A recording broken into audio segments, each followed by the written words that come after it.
औज़ुबिल्लाहिमिनश्शैतानिर्रजीम बिस्मिल्लाहिर्रहमानिर्रहीम। ये मत भूलिएगा, आज 27 फरवरी 2022 है। आज से 2 साल पहले भारत ने अपनी खुशफहमी के बलबूते पर पाकिस्तान पर हमला करने की कोशिश की थी। उसने तो कोशिश की रात की तारीकी में, लेकिन हमारे शेर जवानों ने दिन दिहाड़े आलिलानिया तौर पर उनके तैयारों का पीछा किया और वो ज्यों ही LOC बॉर्डर को क्रॉस किया, उनको मिसाइलों से उड़ा के रख दिया। एक तैयारा गिरा जाके भारत के उस इलाके में, और दूसरा तैयारा गिरा हमारे आज़ाद कश्मीर के एरिया में। उधर अभी लंदन साहब को जब गिरफ्तार किया गया, उसके बाद तो चाय भी पिलाई गई, उनको शान शौकत से रुखसत भी किया गया। लेकिन इब्तदाई तौर पर जब अभी नंदन साहब की खिदमत की गई सिविलियन की तरफ से, वो भूलने वाली नहीं है। वो उसके ऊपर बड़े बड़े लतीफ़े भी मीम्स भी बन चुकी हुई हैं। वो लतीफ़े आज तक वो ना हम भूल पाएंगे, ना वो अभिनंदन भूल पाएगा।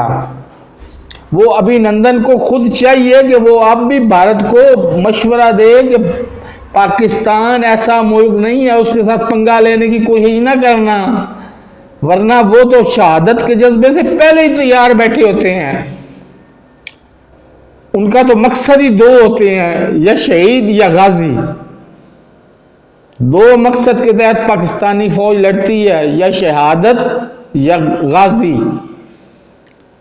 तो शहादत उसकी अव्वलीन तरजीह होती है, तो उधर भूल के भी न जाना। तो मैं उम्मीद करता हूं कि भारत इससे सबक हासिल करेगा और वो आइंदा मोहतात रहेगा।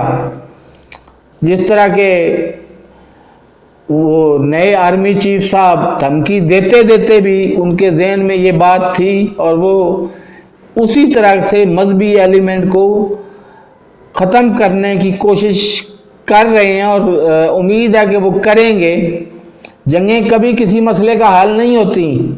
आप शराफत से हमारा मकबूजा कश्मीर जो आपने कब्जा किया हुआ है वो वापस कर दें, मामलात ख़त्म हो जाएंगे। वरना ये मामलात ता हयात, हमारी हयात के बाद भी हमारी आने वाली नस्लों तक भी चलेंगे। तो फिर वही बात कि अभिनंदन की वो जो खिदमत हुई थी वो मुझे भूलती नहीं है। अल्लाह हाफिज।